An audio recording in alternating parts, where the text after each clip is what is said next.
Oh no! Alla fine si è formato pure a te, vero? Il famoso Keil. Sì, Darko, ma che cos'è questo Keil?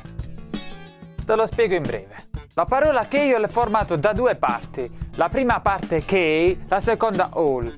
Key in inglese sta per chiave, hole per buco. Praticamente buco della chiave o buco della serratura. Un foro normale dove inserire il piatto solitamente è circolare, mentre un foro dove si è formato il keil avrà una parte più ovale. Ecco da dove deriva il famoso buco della serratura, perché ricorda un po' quel buco dove inserire la chiave per aprire la porta. Sì, ma come si fa ad arrivare a un foro normale, a un foro così ovalizzato? Il keil si forma quando si danneggia il salvapiatto. Immaginate il salvapiatto. Questa è la base. Qui c'è tutta la filettatura dove si va ad avvitare la farfalla. Qui abbiamo in mezzo i due feltrini. Questa è la zona dove va a appoggiarsi il piatto. Il salvapiatto con il tempo in questa zona tende a logorarsi. Immaginiamo che col tempo si logora, quindi la parte che salva il piatto, la plastica, dalla parte metallica viene a mancare e qui fuoriesce la parte metallica. Quindi che succede al nostro piatto? Stando montato un po' in modo obliquo, mentre lo suoniamo da questa parte, il piatto, il peso tende sempre a fare forza su questo punto dove tutta questa zona del piatto poggia sul salvapiatto. Quindi succede che va a consumare con il tempo la parte in plastica. Vi faccio vedere in modo pratico. Questo è un salvapiatto. Questa zona qui si è logorato, tant'è vero che è uscita un po' di materiale. Praticamente era montato in modo obliquo e il piatto, andando a lavorare così, pian piano sta consumando la plastica del salvapiatto.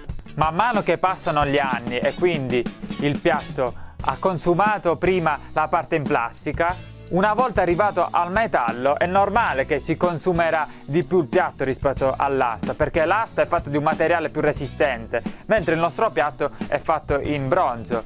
Quindi, essendo più morbido, si consumerà lui. Il problema del keil è un problema che riguarda spesso i ride, perché il ride, stando montato in modo obliquo ed essendo anche il piatto più pesante, ed è anche quello che suoniamo di più, che picchiamo sempre, quindi facendo questo movimento tenderà sicuramente a consumare più in fretta il salvapiatto, mentre per il crash il fenomeno è meno diffuso, proprio perché il crash lo colpiamo, diamo quell'accento e basta, non è una cosa continua come appunto il ride.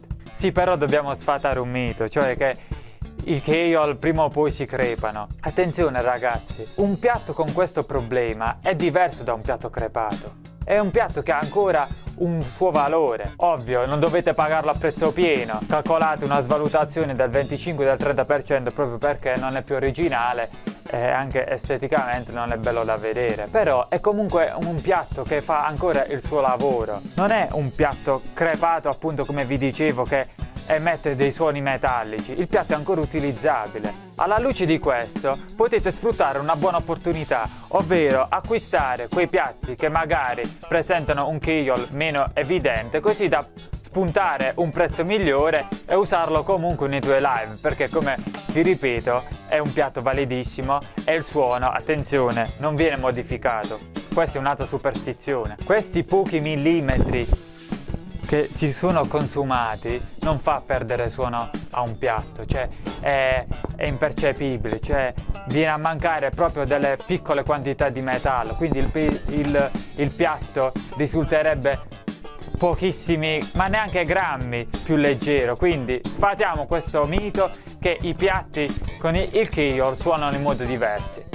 Bene, siamo arrivati anche alla fine di questo video. Fammi sapere qui nei commenti se anche tu hai un piatto con un keil e da quanto tempo lo stai usando. Nel prossimo video ti farò vedere come salvare un salvapiatto, così da evitare di comprarti un'asta nuova e sprecare i tuoi soldi. Ci vediamo sempre qui su Scegliere la batteria. Un saluto dal tuo Darko, ciao!